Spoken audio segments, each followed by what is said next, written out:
Imagine करिए एक ऐसी दुनिया जहां आपका सबसे बुरा सपना ही आपकी हकीकत बन जाए और एक ऐसी जंग जो पीछे छूट चुकी थी वो अचानक आपके दरवाजे पर दो बड़े बड़े शैतानों के रूप में आकर दस्तक दे दे। कहानी की शुरुआत होती है एलिना नाम की एक औरत से जो एक शिप से कुछ समय के लिए छुपने को एक अनजान शहर में जा रही थी। लेकिन सफर के दौरान जब भी उसकी आंखें बंद होती तो बार बार उसे सिर्फ एक ही सपना आता कि एक बहुत ही बड़ी अंधेरी की दीवार उसके शहर की तरफ बढ़ती जा रही है और उस अंधेरी दीवार की चपेट में आकर शहर के लोग मर रहे हैं। सपने में एलिना को क्रीगन नाम का एक शैतानी जादूगर भी दिखाई दे रहा था जिसने कई साल पहले उस शैतानी दीवार को बनाया था और उस दीवार की वजह से अभी के समय के दो देश जो कभी एक हुआ करते थे वो अलग हो गए और उन देशों के लोग दीवार को पार करके एक दूसरे के देश में भी नहीं जा सकते थे क्योंकि दीवार के अंदर इंसानों को खाने वाले भयानक मॉन्स्टर पोलक्रा रहते हैं। इसी वजह से उस समय तो काफी ज्यादा नुकसान हुआ था और उस दीवार को खत्म करने की उम्मीद में पीछे बस एक भविष्यवाणी छूट गई थी कि एक समय पर सूरज की ताकत को कंट्रोल करने वाला कोई जादूगर या कहीं तो सूरज की ताकत को कंट्रोल करने वाला कोई ग्रीशा आएगा जो अपने उजाले की शक्तियों से उस अंधेरे को हमेशा के लिए मिटा देगा।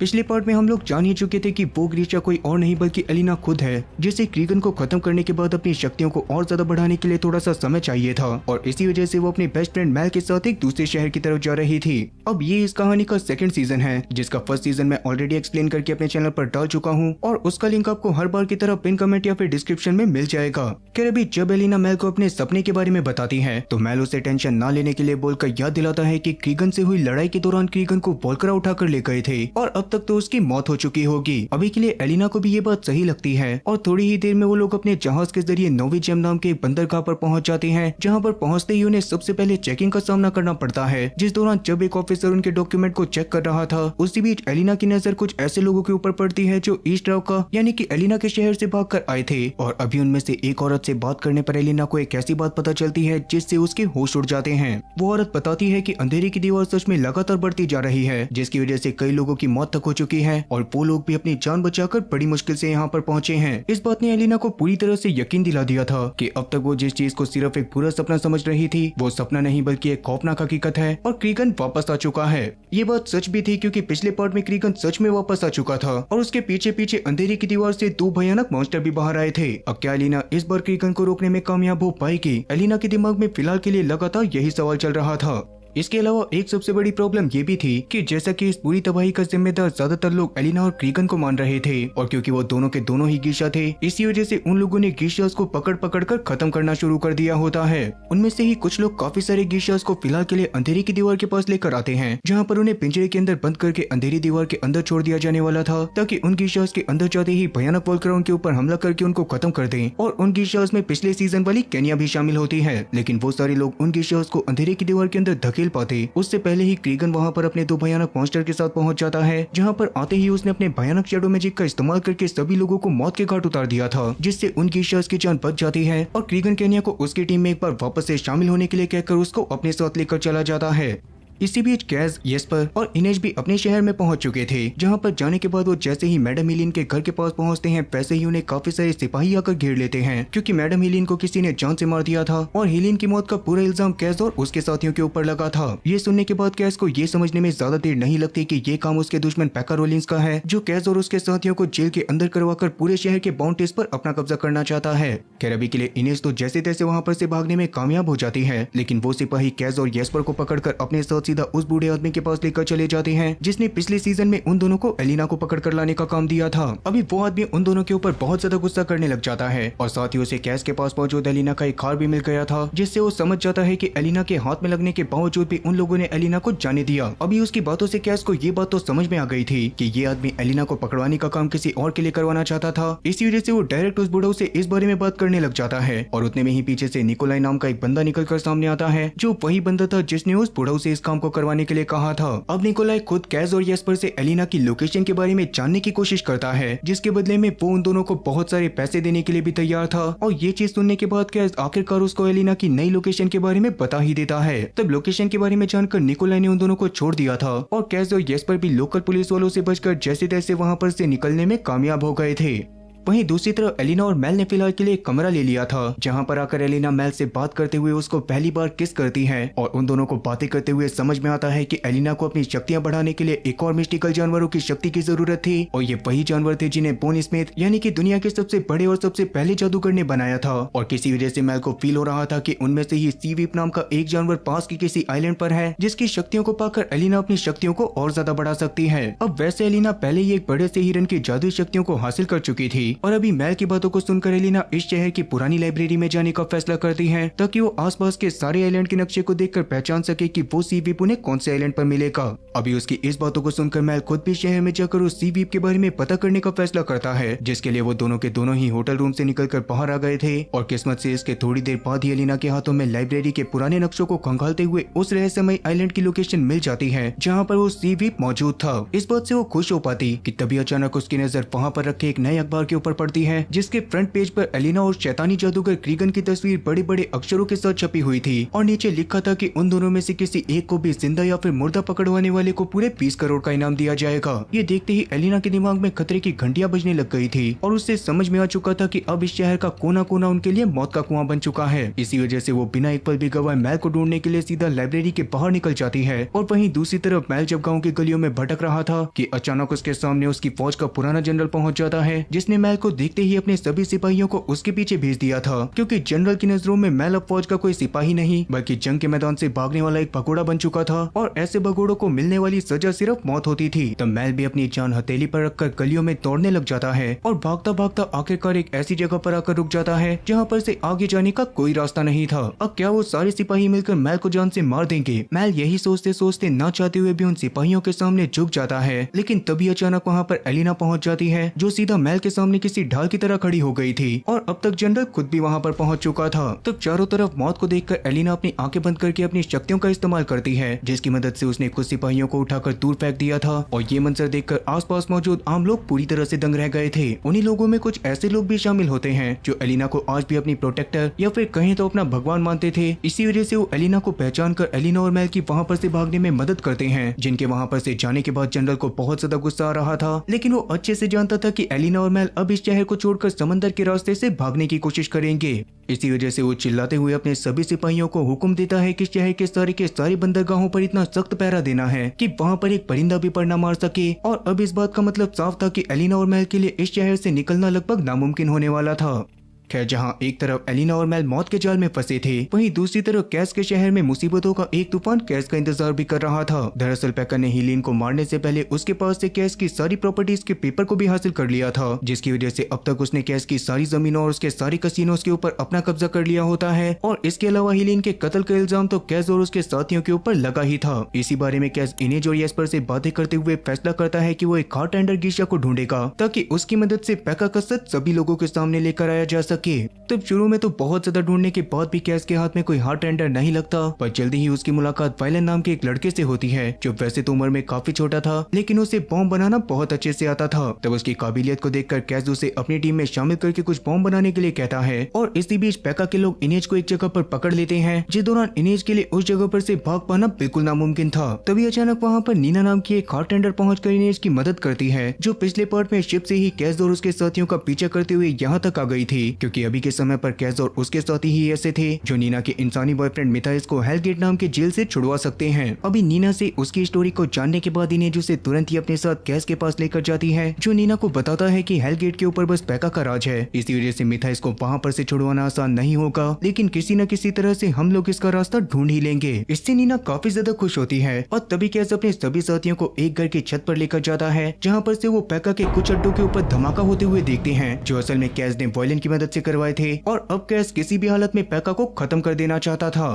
खैर, अभी पैका को धमाकों के बारे में पता चलने पर वो गुस्से में अपने एक सिपाही को गोली मार देता है और बाकियों से जल्दी कैस और उसके साथियों को ढूंढ कर लाने के लिए कहता है। वहीं दूसरी तरफ मेल और एलिना भी भागने की फिराक में बंदरगाह तक पहुंच चुके थे, लेकिन बंदरगाह पर सिर्फ एक ही जहाज खड़ा था, जो देखकर एलिना और मेल को काफी ज्यादा अजीब लगता है। पर एलिना फैसला करती है कि वो अपने पास मौजूद सोना देखकर जहाज के लोगों से बात करेगी ताकि वो लोग उन्हें सी वीप वाले आइलैंड तक पहुंचा दें। इसी वजह से वो शिप के बाहर पहरा दे रहे 2 गार्ड टॉलिया और तमारा से जाकर बात करती है, जो सोने के बदले बदले में उन्हें सी वीप वाले आइलैंड पर पहुंचाने के लिए मान भी गए थे। लेकिन टोलिया और टमारा की शर्त थी कि सफर के शुरू होने से पहले एलिना और मेल को उनके शिप के कैप्टन से मिलना पड़ेगा। इस पर एलिना और मेल को भी मानना पड़ जाता है, क्योंकि अब तक पीछे से जनरल और उसके सिपाही भी उन्हें ढूंढते हुए वहां पर पहुंच गए थे। लेकिन एलिना की इस शर्त को मानते ही टमारा उसे टेंशन ना लेने के लिए कहता है। इसके बाद जब जनरल टमारा के पास आकर उससे एलिना को उसके हवाले करने के लिए कहता है, तो टमारा इसके लिए साफ मना करते हुए जनरल को बताता है कि एलिना और मेल अब उनके कस्टमर हैं, और अब अगर जनरल ने उन्हें उंगली लगाने की भी कोशिश करी तो जनरल और उसके सिपाहियों में से यहाँ पर से कोई जिंदा वापस नहीं जाएगा। ये बात सुनकर तो जनरल की फट के 4 से पौने 64 हो जाती है और वो वहाँ पर से चुपचाप निकल जाता है।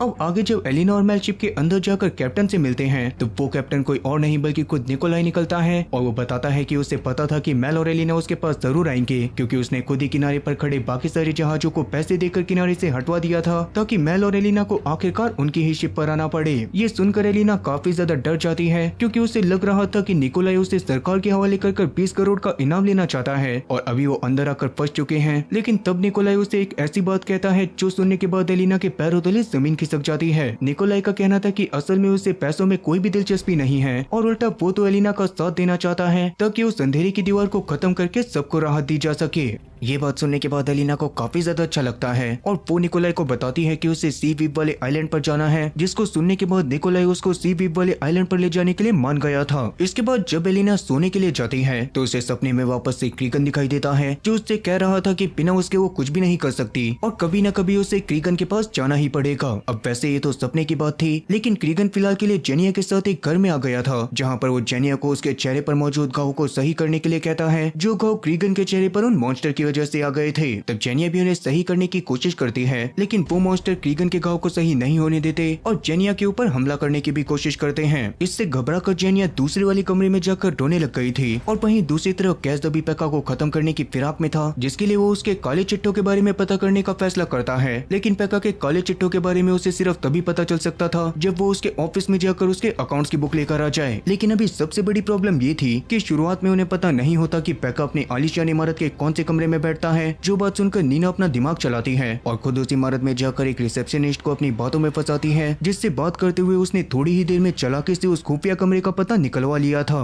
फिर रात का अंधेरा होते ही कैज और उसकी पूरी टीम पेका के ऑफिस पर धावा बोलने के लिए निकल पड़ती है, जिस दौरान सबसे पहले नीना ने ही आगे बढ़कर बाहर पहरा दे रहे 2 गार्ड्स को अपनी शक्तियों से बेहोश कर दिया था। जिसके बाद रास्ता साफ होते ही कैज और इनेज भी रस्सी की मदद से बिल्डिंग की छत पर पहुंच जाते हैं, और वहीं दूसरी तरफ येस्पर अभी वॉयलिन के साथ पेका की घोड़ा गाड़ी का पीछा कर रहा था ताकि वो उसे ऑफिस में न पहुंचने दे। खैर बाद में इन्हें छत पर ही रुकी हुई थी और कैच पेका के ऑफिस रूम में पहुंच चुका था, लेकिन वहां पर जाने के बाद उसके होश पूरी तरह से उड़ जाते हैं, क्योंकि पेका तो कैच को मारने के लिए वहीं पर मौजूद होता है। और असल में ये सब पेका की एक चाल थी, क्योंकि उसे कैच की अगली चाल के बारे में पहले से अंदाजा था। इसी वजह से आज वो अपने ऑफिस से गया ही नहीं होता, और तभी अचानक कैस्पर और इनेज दोनों के ऊपर भी पेका के आदमी हमला कर देते हैं, जिस दौरान इनेज पेका के आदमी से लड़ाई करते हुए उसे मारने की कोशिश भी कर रही थी, लेकिन बहुत ज्यादा कोशिश करने के बावजूद भी वो हार रही होती है। और वहीं दूसरी तरफ येस्पर का भी यही हाल था, क्योंकि पेका के लोगों से लड़ाई करने के साथ साथ उसे वॉयलिन की जान भी बचानी पड़ रही थी। लेकिन इतनी ज्यादा मुश्किलें होने के बावजूद भी वो हार नहीं मानते, और काफी देर चलने वाली इस लड़ाई के बाद जैसे तैसे इन्हें जो येस्पर दोनों ही पेका के लोगों को ठिकाने लगाने में कामयाब हो जाते हैं।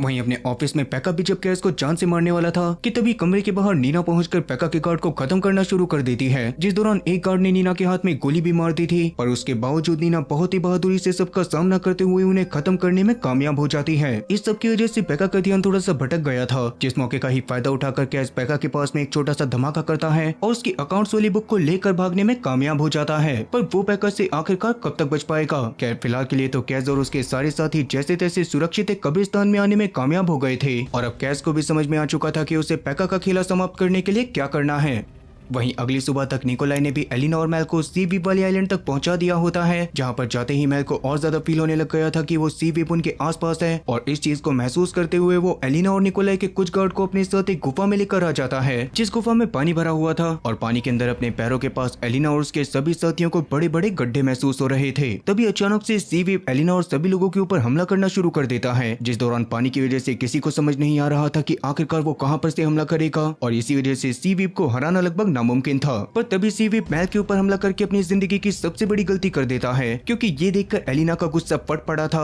और उसने एक ही झटके में अपनी ताकत का इस्तेमाल करके सीवीप को मौत के घाट उतार दिया था। इससे सब काफी ज्यादा खुश होते हैं और फिर एलिना निकोलाई के लोगों से सीवीप में से कुछ हड्डियां निकालने के लिए कहती है। ये काम करने में निकोलाई के लोगों को रात हो गई थी और रात के अंधेरे में जब एलिना उन हड्डियों से पावर को अपने अंदर एब्जॉर्ब कर रही होती है तो रात के अंधेरे में भी आसपास आंखों को चौंधियाने वाला उजाला छा जाता है। इस दौरान सीवीप की हड्डियों में से इतनी ज्यादा ताकत निकल रही थी कि एलिना उन्हें संभाल भी नहीं पा रही होती और तब एलिना को बेकाबू होता हुआ देखकर मेल उसके पास जाकर उसको गले लगाता है, जिससे एलिना फाइनली सीवीप की सारी शक्तियों को अपने अंदर सोखने में कामयाब हो जाती है और अब वो पहले से भी और ज्यादा ताकतवर हो चुकी थी। इसीलिए आगे वो निकोलाई से रेबका की तरफ चलने के लिए कहती है, क्योंकि हो सकता था कि अब वो अपनी ताकत की मदद से अंधेरे की दीवार को खत्म कर दे। वहीं जैसा कि पिछले सीजन में एलिना और क्रीगन की शक्तियों को क्रीगन के एक साथी डेविड ने एक साथ जोड़ दिया था, तो उसका असर क्रीगन के ऊपर अभी भी होता है और एलिना की शक्तियां बढ़ते ही क्रीगन को इस बात का एहसास हो जाता है। वहीं दूसरी तरफ कैश जब पेक्का की डायरी को पढ़ता है तो उसे एक घर के बारे में पता चलता है, लेकिन उस घर में क्या था इस बारे में किसी को कुछ भी पता नहीं होता और कैश को लग रहा था कि पेक्का उस जगह पर अपने बिजनेस के जरूरी सामान को बनाता है। इसीलिए कैश येस्पर और वॉयलिन से उस जगह पर जाकर छानबीन करने के लिए कहता है, जिसके लिए वॉयलिन और येस्पर दोनों ही मान गए थे। जिसके बाद जैसा की नीना ने कैश की मदद करी थी तो कैश भी उसको मिली नाम के एक आदमी के बारे में बताता है जो हेलगेट में ही काम करा करता था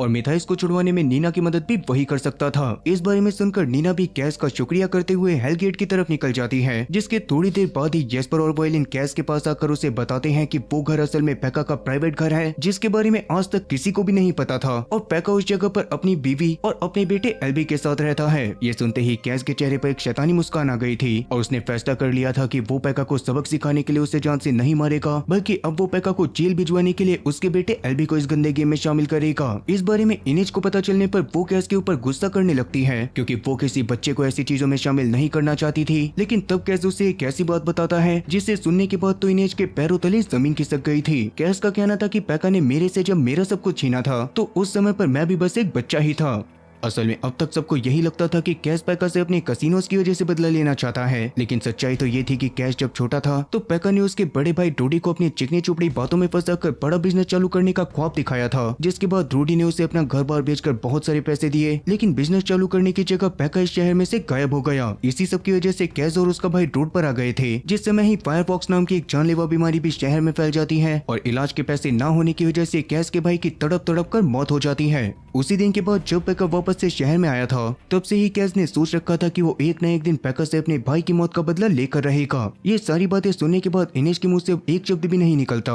और उसे समझ में आ जाता है कि कैश अपनी जगह बिल्कुल सही है। पर यहाँ पर सवाल ये है कि क्या कैश सच में अपना बदला लेने में कामयाब हो पाएगा। खैर वहीं दूसरी तरफ एलिना और मेल जब निकोलाई के साथ रिबका की तरफ जा रहे थे तो सफर के लंबा होने की वजह से उन्हें बोरियत महसूस होती है और इस बारे में निकोलाई को एहसास होने पर वो अपने साथियों से उनकी खास नाव निकालने के लिए कहता है, जिससे सुनते ही निकोलाई के साथियों ने शिप के एक छोटे हिस्से को बड़े हिस्से से अलग कर दिया था और नाव का वो छोटा हिस्सा हवाई जहाज की तरह हवा में उड़ सकता था। ये देखकर एलिना और मेल पूरी तरह से हैरान होने के साथ साथ खुश भी होने लग गए थे, जिसके थोड़ी देर बाद ही वो अंधेरे की दीवार में पहुंच जाते हैं, जहाँ पर आते ही एलिना अपनी शक्तियों का इस्तेमाल करके अंधेरे की दीवार को खत्म करने की कोशिश करती है, जिस दौरान उसकी शक्तियों की रोशनी की वजह से वोल्क्रा भी उनके पास नहीं आ रहे थे। इस दौरान शुरू में तो सब कुछ सही चल रहा होता है, पर तभी अचानक एलिना के मन में क्रीगन के ख्याल आने लग जाते हैं जो उसको डिमोटिवेट करने लग गए थे। इसी वजह से एलिना एक बार फिर से अपनी पावर को सही से नहीं संभाल पाती और बेसुध होकर नाव की जमीन पर गिर पड़ती है, जिसके अगले ही पल रोशनी के बंद होते ही बहुत सारे वोल्क्रा ने शिप के ऊपर हमला करना शुरू कर दिया था।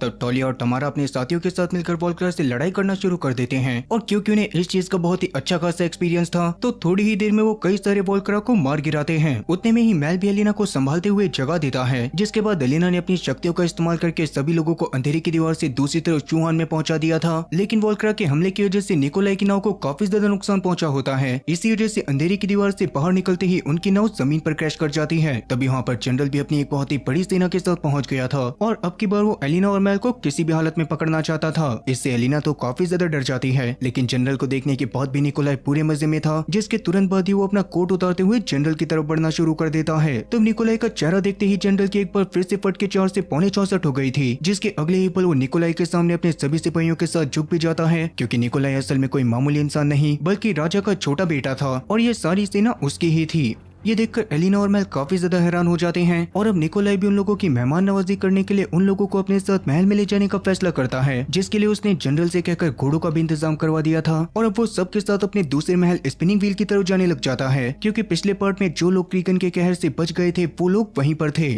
वहीं दूसरी तरफ क्रीगन डेविड को एक बुक देते हुए उसके चेहरे पर लगे घाव को सही करने का इलाज ढूंढने के लिए कहता है, जिस पर डेविड भी मान जाता है और इसके थोड़ी देर बाद क्रीगन अपने कमरे में चला जाता है। वहां पर अब तक उसने अपनी मां बागरा को भी पकड़वा कर पिंजरे में कैद कर लिया था, जिस दौरान बागरा उसे समझाने की कोशिश करती है कि उसे ये सब छोड़ देना चाहिए, लेकिन क्रीगन को इन सब बातों से कोई भी फर्क नहीं पड़ता और वो तो बस बागरा से ये जानना चाहता था कि वो तीसरा मिस्टिकल क्रीचर जो एक फायर बर्ड है वो उसे कहाँ पर मिलेगा। तब उसकी बातों को सुनने के बाद बागरा समझ जाती है कि एलिना धीरे धीरे ताकतवर होती जा रही है और क्रीगन को इस बात का डर है कि एलिना कहीं उससे पहले उस फायरबर्ड को ना ढूंढ ले। सारी चीजें समझ में आने के बाद बागरा उस फायरबर्ड के बारे में बताने से साफ मना कर देती है, क्योंकि बागरा भी उस अंधेरे की दीवार को खत्म करवाना चाहती थी। लेकिन बागरा के मना करने की वजह से क्रीगन गुस्से में उसकी एक उंगली को काट लेता है, ताकि बाद में वो कोई काला जादू करके बागरा की मेमोरीज को देख सके। उस समय पास में मौजूद जेनिया क्रीगन की इस शैतानी हरकत को देखकर काफी ज्यादा डर जाती है और उसे समझ में आ जाता है कि क्रीगन सच में काफी बुरा इंसान है। इसी वजह से वो डेविड के पास जाकर उसे क्रीगन के ठिकाने से भागने के लिए कहती है, जिस पर डेविड जेनिया की बात को सुनकर तुरंत इस चीज के लिए मान जाता है, क्योंकि असल में जेनिया और डेविड एक दूसरे से बहुत ज्यादा प्यार करते थे।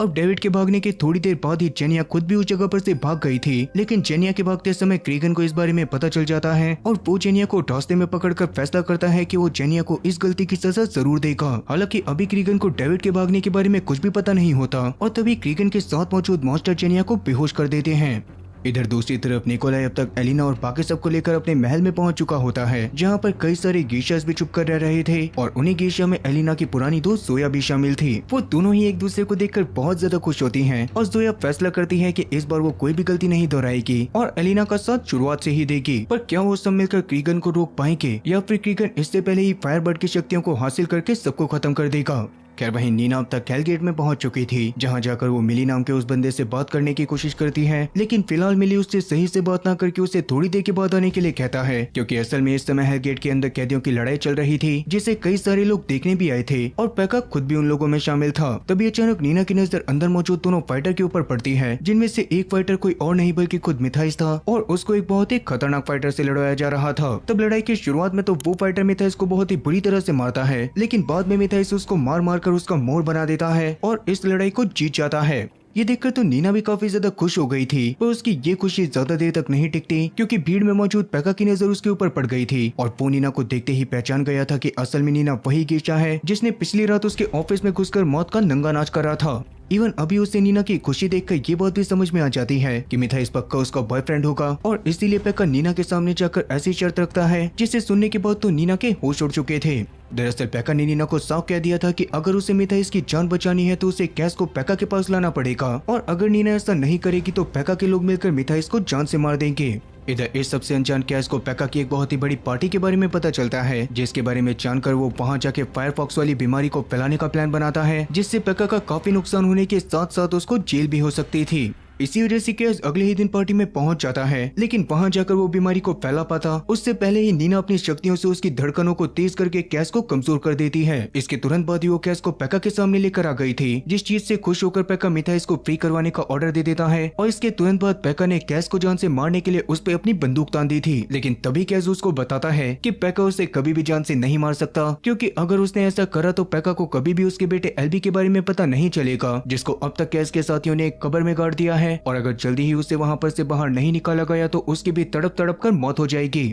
तब कैस के मुंह से एल्बी का नाम सुनकर तो पैका के चेहरे पर डाउनलोड पेंडिंग वाली फीलिंग आ जाती है और वो कैस से गिड़गिड़ाते हुए कहता है कि कैस एल्बी को इस सब में शामिल ना करे। और इसके साथ साथ अभी पैका को ये चीज भी समझ में नहीं आ रही थी कि कैस उसके साथ इतनी ज्यादा बुरी चीजें क्यों कर रहा है। इस पर कैस उसको अपने भाई डोडी के बारे में याद दिलवाता है, जिसके बारे में पैका बहुत पहले ही बोल चुका था, लेकिन अब उसे पता था कि अगर उसने कैस से माफी नहीं मांगी तो कैस उसके बेटे को मौत के घाट उतार देगा। इसी वजह से वो कैस से माफी मांगते हुए अपने सारे गुनाहों को सभी लोगों के सामने एक्सेप्ट कर लेता है, जिसमें हेलेन की मौत का इल्जाम भी शामिल था, जिसकी वजह से अब कैस के मन से एक बहुत ही बड़ा बोझ हल्का हो जाता है और वो पैका को अपने साथ एक कब्र के पास ले जाता है, जिसे देखते ही पैका उसमें से एल्बी को निकालने के लिए कब्र को पागलों की तरह खोदने लग गया था।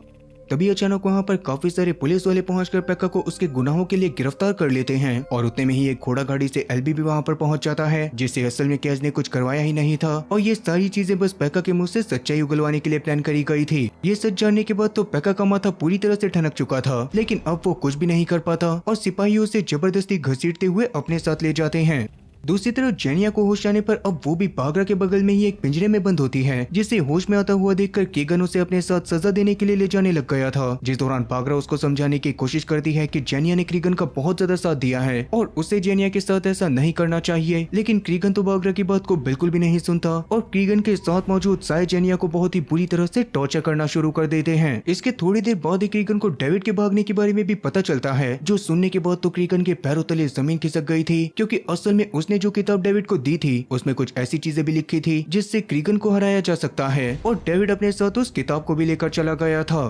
वहीं डेविड अब तक स्पिनिंग व्हील पैलेस तक पहुंच चुका था, जहां पर सिपाही जब उसको पकड़ते हैं तो वो एलिना को उसके सामने लाने के लिए कहने लग गया था और उसके दिमाग में जो भी चीजें थी उनके बारे में वो बस एलिना को बताना चाहता था। तब एलिना के वहां पर आने पर डेविड उसको क्रीगन के जिंदा होने और उसके साथ मौजूद उन दोनों शैतानों के बारे में भी बताता है, जिसके बारे में सुनने के बाद तो एलिना बहुत ज्यादा हैरान रह गई थी और साथ ही अब उसे ये बात भी पता चल चुकी थी कि क्रीगन को अब फायरबर्ड की तलाश है। अभी डेविड एलिना को उसकी लाई गई किताब पढ़ने के लिए कहता है, जिसमें सायों को खत्म करने वाले एक तरीके के बारे में लिखा था। तब मैल खुद जाकर उस किताब को पढ़ता है और किताब में उसे ऑलिव द ग्रेट की तलवार के बारे में पता चलता है, जिस तलवार में इतनी ताकत थी कि वो तलवार अंधेरे तक को चीर सकती थी। इसका मतलब साफ था कि अगर वो लोग किसी तरह से उस तलवार को हासिल कर ले तो क्रीगन के पास मौजूद उन सायों को खत्म करने के बाद में क्रीगन को भी खत्म करा जा सकता है। तब उस तलवार के बारे में और ज्यादा जानने के लिए मैल सीधा निकोलाई के पास जाता है, क्योंकि एक समय पर निकोलाई के पूर्वजों ने उस तलवार को हासिल कर लिया था। मगर अभी निकोलाई से बात करके मैल को एक बहुत ही बुरी खबर पता चलती है, जो खबर ये थी कि उस तलवार को उनके पास आने के बाद किसी ने चुरा लिया था और तब से लेकर अब तक उस तलवार के बारे में किसी को कुछ भी नहीं पता। लेकिन अच्छी चीज ये थी कि निकोलाई के दिमाग में अचानक से कैज और उसके साथियों का ख्याल आता है, जो लोग उस तलवार को बड़े आराम से ढूंढ सकते थे। इसीलिए निकोलाई जोया से कैज तक इस बारे में खबर पहुँचाने के लिए कहता है, जिस पर मानते हुए जोया भी टोलिया के साथ वहाँ पर से निकल जाती है। अब इसके थोड़ी देर बाद महल में पार्टी का माहौल था, क्योंकि जल्दी ही निकोलाई का बड़ा भाई राजा बनने वाला है। लेकिन पार्टी के खुशनुमा माहौल के बीच में अचानक से क्रीगन के साय पहुंच जाते हैं, जिन्होंने निकोलाई के भाई पर हमला करके सबके सामने उसके 2 टुकड़े कर दिए थे और ये देखकर सबकी फट के 4 से 64 हो चुकी थी। आगे वो सारे के सारे गीशास के ऊपर हमला करना भी शुरू कर देते हैं, जो देखकर एलिना और बाकी सारे गीशा भी उन लोगों से लड़ाई करने की कोशिश करने लग जाते हैं। लेकिन एलिना या फिर किसी भी गीशा की किसी भी शक्ति का असर उन सायों के ऊपर बिल्कुल भी नहीं होता, जो देखकर तुरंत ही सबको सुरंगों के रास्ते से सेफ लोकेशन पर ले जाने के लिए कहा जाता है। जिस बात को सुनते ही कुछ गीशा एलिना को अपने साथ सुरंगों की तरफ लेकर जाने की कोशिश करने लग गए थे। तभी रास्ते में खुद क्रीगन उन लोगों के सामने आकर उनके ऊपर हमला कर देता है, जिसे देखकर एलिना बाकी गीशा को बचाने के लिए उसके सामने आ जाती है और तब क्रीगन उसको समझाने की कोशिश करता है कि उस दीवार को मिटाने से कुछ भी नहीं होगा, क्योंकि इंसान गीशा से नफरत करते हैं और अगर उन्हें सबक न सिखाया जाए तो एक दिन गीशा पूरी दुनिया से खत्म हो जाएंगे। लेकिन एलिना को ऐसी बातों पर बिल्कुल भी भरोसा नहीं था, इसीलिए वो अपने साथियों को बचाने के लिए अपनी ताकत का इस्तेमाल करके एक बहुत ही बड़ी ढाल बना लेती है और तभी क्रीगन के अंदर मौजूद एक साया एलिना की तरफ आने लग जाता है। वो एलिना की ढाल को तोड़ने की कोशिश कर रहा था, जिस दौरान एलिना को उसे संभालने में बहुत ज्यादा दिक्कत हो रही होती है और जैसे ही वो साया उस ढाल को तोड़कर उसके अंदर आने वाला होता है, तभी अचानक एक बहुत बड़ा धमाका होता है, जिससे क्रीगन के साथ साथ खुद एलिना भी दूर जाकर गिरी थी। तब वक्त रहते तमारा एलिना को सेफ जगह पर ले जाने में कामयाब हो जाती है, लेकिन इस लड़ाई में काफी सारे गीशास मारे गए थे और स्पिनिंग व्हील पैलेस पूरी तरह से बर्बाद हो चुका था। अभी के लिए क्रीगन भी वापस अपने घर में चला जाता है, जहाँ पर जाने के बाद उसे एक ऐसी खबर पता चलती है जिसे सुनने के बाद तो क्रीगन का दिमाग और ज्यादा खराब हो चुका था। असल में अब क्रीगन के कमरे में जेनिया या फिर बागरा दोनों में से कोई भी मौजूद नहीं होता, क्योंकि क्रीगन के साथ मौजूद सायों ने जेनिया को सजा देने के लिए उसके चेहरे को बहुत ही बुरी तरह से नोचकर निशानों से भर दिया था और ये चीज बागरा को पसंद न आने की वजह से वो क्रीगन की गैर मौजूदगी में जेनिया को लेते हुए वहाँ पर से निकल गई थी। इसी वजह से क्रीगन अभी काफी ज्यादा गुस्से में अपनी सबसे वफादार साथी फिरोजा से उन लोगों के बारे में पता करने के लिए कहता है, जिस पर फिरोजा भी मान गई थी। और वहीं दूसरी तरफ बागरा जेनिया को अपने साथ लेकर उन सुरंगों में पहुंच जाती है, जहां पर महल में जिंदा बचे सभी लोगों ने शरण ले रखी थी। शुरू में जेनिया और बागरा को देखकर एलिना और साथी निकोलाई तो बहुत ज्यादा डर गए थे, लेकिन तब बागरा उन्हें सारी सच्चाई बताती है और एलिना भी फिलहाल के लिए जेनिया को देखकर बहुत ज्यादा खुश होती है। फिर इसके बाद बागरा ने एलिना से साफ कह दिया था कि अगर उसे सबकी जान बचानी है तो उसे जल्दी कुछ करना पड़ेगा, वरना सारी चीजें पूरी तरह से बर्बाद हो जाएंगी। इसके साथ साथ बागरा ने एलिना को ये बात भी बताई थी कि पिछले सीजन वाली जिस हिरन की हड्डी के ऊपर काला जादू करके डेविड ने क्रीगन और एलिना को साथ में जोड़ा था, उस हड्डी का थोड़ा सा हिस्सा अभी भी क्रीगन के हाथ में मौजूद है और क्रीगन को एलिना की ताकत के बढ़ने के बारे में इसी वजह से पता चला था। इस बारे में जानने के बाद एलिना एक कमरे में जाकर थोड़ा सा ध्यान लगाते हुए क्रीगन के सामने पहुंच जाती है, जिस दौरान वो क्रीगन को अपनी बातों में फंसाते हुए उसके हाथ से वो हड्डी का टुकड़ा निकालने की कोशिश करने लग गई थी। लेकिन ये चीज पूरी होने से पहले ही मैल कमरे में आकर एलिना को जगह देता है, जिससे ये काम पूरा नहीं हो पाता और एलिना मैल के ऊपर भड़क जाती है। इस बात से मैल भी थोड़ा सा उदास होकर वहाँ पर से चला गया था और अभी के लिए एलिना खुद भी बहुत ज्यादा उदास थी, क्योंकि जब भी वो अपनी ताकतों का इस्तेमाल करने की कोशिश करती थी तब उसे क्रीगन की विजन आया करते थे। इस पर बागरा उसके पास आकर उसको अपनी ताकतों के ऊपर एक बार वापस से भरोसा करने के लिए कहती है, जिसके साथ साथ बागरा ने उसको एक रियलिटी चेक भी दे दिया था कि अगर वो अपनी ताकतों के ऊपर सही से भरोसा नहीं करेगी तो एक एक करके क्रीगन उसके सामने ही उन सभी लोगों को जान से मार देगा जिनसे भी एलिना प्यार करती है। इस सब से एलिना थोड़ा सा मोटिवेट हो जाती है और अब बागरा फैसला कर लेती है कि वो एलिना की ताकतों को बढ़वाने के लिए उसे अपने साथ फायरबर्ड के ठिकाने पर लेकर जाएगी। वहीं दूसरी तरफ जोया भी टोलिया के साथ कैज और उसके साथियों के पास पहुंच चुकी होती है, जहां पर जाने के बाद उसने उन्हें ओलेव की तलवार के बारे में सारी चीजें बता दी थी और कैज और उसके साथी भी ओलेव की तलवार को ढूंढने के लिए मान चुके थे। इसके थोड़ी देर बाद ही कैज ने उस तलवार के बारे में पता कर लिया था जो मारिया नाम के एक चोरनी के पास थी और उसने पहले के समय पर भी ऐसी काफी सारी पुरानी चीजों को चुरा कर ब्लैक मार्केट में उन्हें सेल कर दिया था। तब नीना और कैज उस तलवार का खरीदार बनकर मारिया से मिलने के लिए कैफे में पहुंच जाते हैं, जहाँ पर जाने के बाद वैसे तो वो मारिया के सामने बहुत अच्छी एक्टिंग कर रहे थे, लेकिन न जाने कैसे पर मारिया को उनके चोर होने की सच्चाई के बारे में पता चल जाता है और वो बहाना बनाकर उस रेस्टोरेंट से निकलने में कामयाब हो जाती है। तब उसको बाहर निकलता हुआ देखकर इनेज और साथी सोया उसका पीछा करने की भी कोशिश करने लग गए थे, लेकिन मारिया सच में एक बहुत ही अच्छी फाइटर भी थी, इसी वजह से उसे अपना पीछा छुड़वाने में ज्यादा समय नहीं लगता और बहुत जल्दी ही वो कैस के साथियों को पीछे छोड़कर लोगों की भीड़ में गायब हो जाती है। अब ये हार कैसे सही नहीं जाती और वो अपने साथियों के साथ फैसला करता है कि हम लोग आज रात ही मारिया के घर में जाकर उस तलवार को वहाँ पर से चुरा लाएंगे। इस दौरान कैस का प्लान साफ था कि रात में जब मारिया बाजार जाने के लिए निकलेगी तो रास्ते में नीना और साथी जोया उसका ध्यान भटकाते हुए उसको घर आने से रोकने की कोशिश करेंगे और इसी बीच कैस अपने बाकी सारे साथियों के साथ मारिया के घर के अंदर घुसकर उस तलवार को चुरा लाएगा। तब जोया और नीना दोनों ही इस काम को करने के लिए मान जाते हैं और शाम के समय में जैसे ही मारिया बाजार जाने के लिए निकलती है तो वो दोनों उसका पीछा करना शुरू कर देते हैं। इसी बीच कैस भी अपने बाकी सारे साथियों के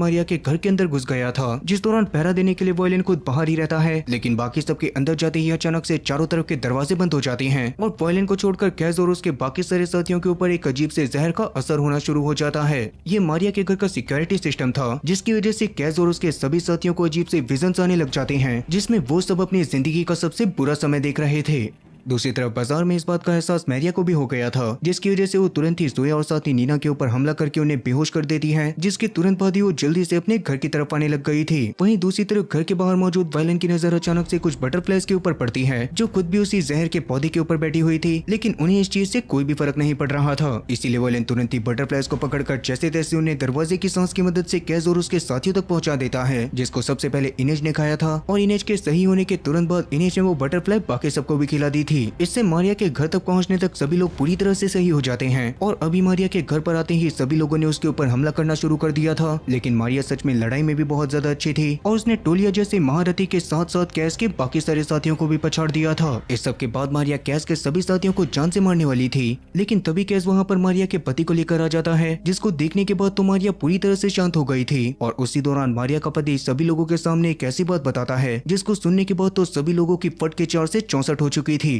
असल में पहले के समय पर उस तलवार को महल से चुराने वाले इंसान कोई और नहीं बल्कि खुद मारिया का पति था और वो तलवार उसने इसी वजह से चुराई थी क्योंकि वो तलवार किसी और की नहीं बल्कि खुद मारिया की थी। इसका मतलब कि मारिया खुद ही ओवल थी और वो वही वॉरियर है जिसने अपने देश को बचाने के लिए उस तलवार को बनाया था और देश को बचाने के लिए ही दुश्मनों की आर्मी से 3 दिन तक लगातार लड़ती रही थी। एक गीशा होने की वजह से 100 साल से ऊपर का हो जाने के बाद भी वो बूढ़ी नहीं हुई होती और उसकी इस सच्चाई को जानने के बाद कैस और उसके सभी लोग ओवल के सामने झुक जाते हैं। इससे ओवल को भी ये बात समझ में आ गई थी कि वो कोई बुरे लोग नहीं हैं और अभी जब कैस और टोलिया मिलकर उसको क्रीगन की सच्चाई के बारे में सब कुछ बता देते हैं तो ओवल क्रीगन के साथ में होने वाली उस लड़ाई के लिए अपनी तलवार को देने को मान जाती है, लेकिन वो तलवार ओवल सिर्फ येस्पर को देने वाली थी। जिस बात को सुनने के बाद येस्पर उसके साथ एक कमरे के अंदर चला जाता है और तब वहाँ पर ओवल और साथी येस्पर की बातों से एक बहुत ही बड़ी बात रिवील होती है जिस बारे में अब तक इस सीरीज में किसी को भी नहीं पता था। असल में जैसा कि अब तक ये दिखाया गया था कि येस्पर सच में एक बहुत ही कमाल का शूटर है और उसके चलाई गई किसी भी गोली का निशाना नहीं चूकता, तो वो असल में येस्पर की स्किल की वजह से नहीं बल्कि इस वजह से हो रहा था क्योंकि येस्पर खुद भी एक गीचा है और वो किसी भी तरह की धातु से बनी हुई चीजों को कंट्रोल कर सकता है।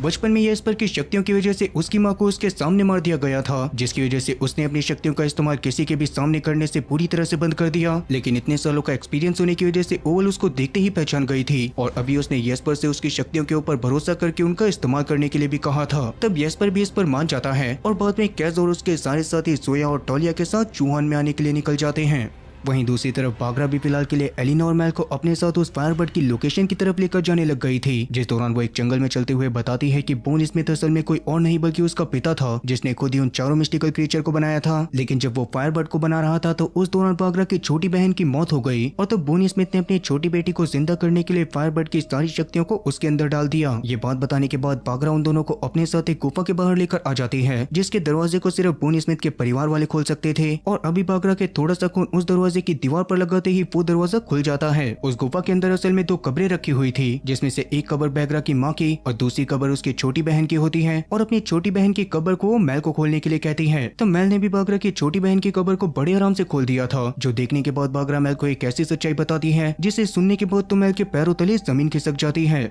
असल में मेल खुद भी बोन स्मिथ के परिवार से ही ताल्लुक रखता है और वो कोई और नहीं बल्कि बागरा की छोटी बहन का बेटा है। इसका मतलब कि फिलहाल के लिए वो फायरबर्ड की शक्तियां मेल के अंदर थी। जो बात सुनने के बाद तो मेल को इस बात पर भरोसा ही नहीं होता और तब अपनी बातों पर यकीन दिलाने के लिए बागरा मेल को अपने साथ गुफा के बाहर ले जाकर गुफा के दरवाजे को बंद कर देती है और मेल को उसके खून से दरवाजे को खोलने के लिए कहती है। इस दौरान सच में मेल के खून से वो दरवाजा खुल गया था, जो चीज देखने के बाद तो मेल भी पूरी तरह से हैरान रह जाता है और बागरा उसको बताती है कि अगर एलिना को इतना ताकतवर होना है कि वो उस अंधेरी की दीवार को खत्म कर सके तो मेल को अपनी जान देकर एलिना को फायरबर्ड की शक्तियां देनी होंगी। इसी बीच गुफा के अंदर क्रीगन एक बार फिर से एलिना के साथ कनेक्ट करके गुफा के अंदर पहुंच जाता है, जहां पर आने के बाद वो एलिना के ऊपर हमला करते हुए उससे उसके साथ चलने के लिए कहने लग गया था, पर सही समय पर मेल और साथी बागरा अंदर पहुंच जाते हैं। उस दौरान क्रीगन को वहाँ पर देखने के बाद बागरा तुरंत ही एलिना और साथी मेल को वहाँ पर से बाहर जाने के लिए कहती है, जिसके बाद उन दोनों के वहाँ पर से निकलते ही बागरा और क्रीगन के बीच में मौत की लड़ाई शुरू हो गई थी। इस दौरान बागरा लगातार क्रीगन के ऊपर एक के बाद एक खतरनाक हमले करती रहती है, जो चीज क्रीगन से नहीं सही जाती और क्रीगन के साथ मौजूद साई अपनी शक्तियों का इस्तेमाल करके क्रीगन के सामने ही उसकी मां को मौत के घाट उतार देते हैं। उस समय अपनी गलती का पछतावा होने की वजह से क्रीगन बागरा को संभालने की कोशिश भी करने लग गया था, लेकिन अब तक काफी ज्यादा देर हो चुकी थी और तब अपने आखिरी समय में भी बागरा एलिना के बारे में सोचती है और क्रीगन के उस हाथ को काट देती है, जिस हाथ के अंदर मौजूद हिरन के छोटे से हिस्से की वजह से क्रीगन एलिना के साथ जुड़ा हुआ था। आगे बागरा की मौत के बारे में पता चलने पर एलिना और साथी मेल वहां पर से महल में वापस आ गए थे, जिसको निकोलाई के साथियों ने जैसे तैसे वापस से रहने के लायक कर लिया होता है और वहां पर आकर मेल एलिना को बताता है कि वो अपनी जान देकर एलिना की शक्तियों को बढ़ाने के बारे में सोच रहा है। ये सुनकर एलिना मेल को ऐसा करने से मना करती है, क्योंकि वो मेल को किसी भी हालत में नहीं खोना चाहती और उसे भरोसा था कि वो अंधेरे की दीवार को खत्म करने के लिए कोई ना कोई दूसरा रास्ता जरूर ढूंढ लेंगे। वहीं दूसरी तरफ क्रीगन अपने घर पर वापस आने के बाद उसके पास मौजूद बागरा की कटी हुई उंगली के ऊपर एक डार्क रिचुअल परफॉर्म करता है, जिस रिचुअल की मदद से उसका हाथ वापस से रिग्रो हो चुका था और साथ ही उसे बागरा की सारी यादें भी मिल गई थी। इससे ही उसे मेल के फायरबर्ड होने के बारे में पता चल जाता है और वो फैसला करता है कि वो अगले ही दिन अपने साथ मौजूद सभी गिरजाज के साथ महल के ऊपर हमला करेगा और मेल को जान से मारने के बाद उसकी फायरबर्ड की शक्तियों को अपना बना लेगा। इसीलिए इसके अगले ही दिन क्रीगन अपने काफी सारे गिरजा साथियों के साथ महल के पास में ही टेंट लगा लेता है और सबको ऑर्डर देता है कि उनके सामने आने वाले हर एक इंसान को मौत के घाट उतार दिया जाए, लेकिन कोई भी मेल को कुछ भी ना करे। दूसरी तरफ मेल, एलिना और साथी निकोलाई को इस बारे में पता चलने पर वो भी अपने साथियों के साथ मिलकर लड़ाई की तैयारी करना शुरू कर देते हैं, जिस दौरान निकोलाई अंधेरे की दीवार को खत्म करने के लिए भी एक प्लान बनाता है कि वो अपनी किसी हार्ट रेंडर गिरजा की मदद से मेल की धड़कनों को कुछ देर के लिए रुकवा देगा, जिससे उसकी शक्तियां उसके शरीर से बाहर आने लग जाएंगी और एलिना उसकी शक्तियों को सोखकर अंधेरे की दीवार को खत्म कर देगी। फिर एलिना के ऐसा करते ही हार्ट रेंडर की मदद से मेल की धड़कनों को वापस से शुरू करवा दिया जाएगा, जिससे अंधेरे की दीवार भी खत्म हो जाएगी और साथ ही मेल की जान भी बच जाएगी। ये प्लान सभी लोगों को काफी ज्यादा कमाल का लग रहा था और अब निकोलाई अपने उड़ने वाली नाव में बैठकर अपने काफी सारे साथियों के साथ बाहर मौजूद क्रीगन की फौज से लड़ाई करने के लिए चला जाता है। उस दौरान फिरोजा और उसके बहुत सारे गिरजा साथी भी बाहर ही मौजूद थे, जिन्होंने अपनी शक्तियों का इस्तेमाल करके नाव को तुरंत ही जमीन पर गिरा दिया था, जिसके बाद वो थोड़ी ही देर में निकोलाई के सभी साथियों को जान से मारने में कामयाब हो जाते हैं और अब फिरोजा निकोलाई को जान से मारने के लिए उसके पीछे भी पड़ जाती है। उतने में ही क्रीगन ने भी अंधेरे की दीवार के अंदर जाकर कुछ मंत्र पढ़ना शुरू कर दिया था, जिसके तुरंत बाद ही वो अंधेरे की दीवार महल की तरफ बढ़ना शुरू कर देती देती है। वहीं फिरोजा फिलहाल के लिए निकोलाई को जान से मारने वाली थी कि तभी पास में एक बॉम्ब आकर फटता है और वो बॉम्ब असल में किसी और ने नहीं बल्कि कैज ने फोड़ा था, जो अपने सभी साथियों के साथ उस जगह पर पहुंच चुका होता है। इस बार येस्पर भी अपनी गेशा वाली शक्तियों का इस्तेमाल करते हुए क्रीगन के बहुत सारे साथियों को घायल करता है, जिसके तुरंत बाद ही उसने फिरोजा को भी जान से मार दिया था और उतने में ही वो अंधेरे की दीवार महल तक भी पहुंच गई थी। तब उसमें से निकलने वाले वोल्क्रास सभी लोगों के ऊपर हमला करना शुरू कर देते हैं, जिस दौरान इनेज ने भी वहां पर आकर ओलेव की तलवार से वोल्क्रास से लड़ाई करना शुरू कर दिया था और उसकी मदद महल में जिंदा बचे बाकी सारे गेशास भी कर रहे थे।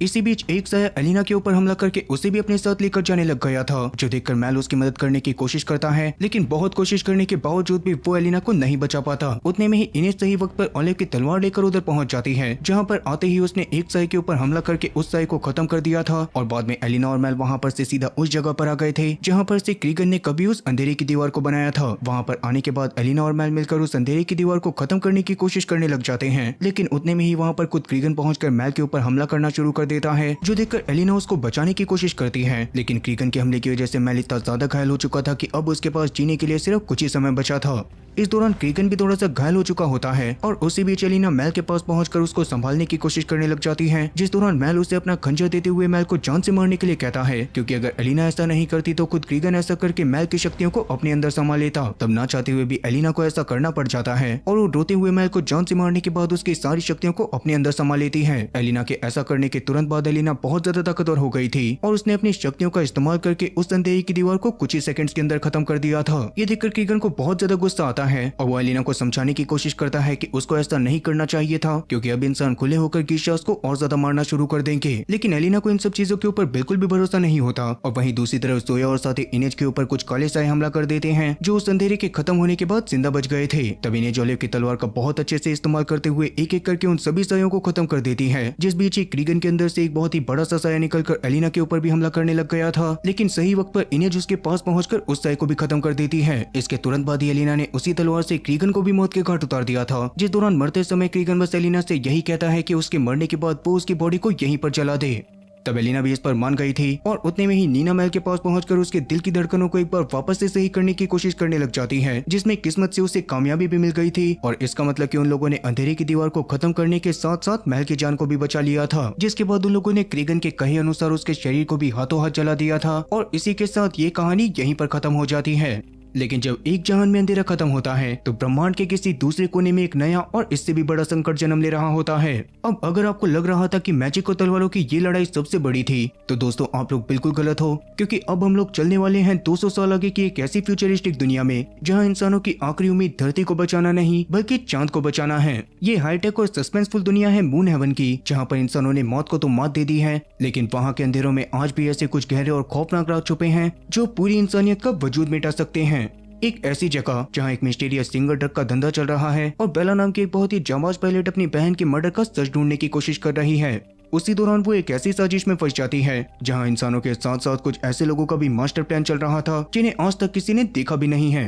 अब क्या बेला इस फ्यूचरिस्टिक दुनिया में मौत के खेल को रोक पाएगी या फिर मून हेवन कॉलोनी के बाहर मौजूद चांद का अंधेरा उसे भी मौत के घाट उतार देगा? बेला और मून हेवन की ये धमाकेदार स्टोरी जानने के लिए आप लोग राइट हैंड साइड पर आ रही वीडियो के ऊपर क्लिक कर सकते हैं, और अगर आप लोग बेला और मून हेवन की कहानी को पहले से जानते हो तो आप लोग लेफ्ट हैंड साइड पर आ रही वीडियो के ऊपर क्लिक करके दूसरी कहानी को भी देख सकते हो। खैर उम्मीद है कि आप लोगों को एलिना की कहानी भी पसंद आई होगी। बाकी मिलते हैं मेरे नेक्स्ट वीडियो में। खैर तब तक के लिए टाटा और गुड बाय।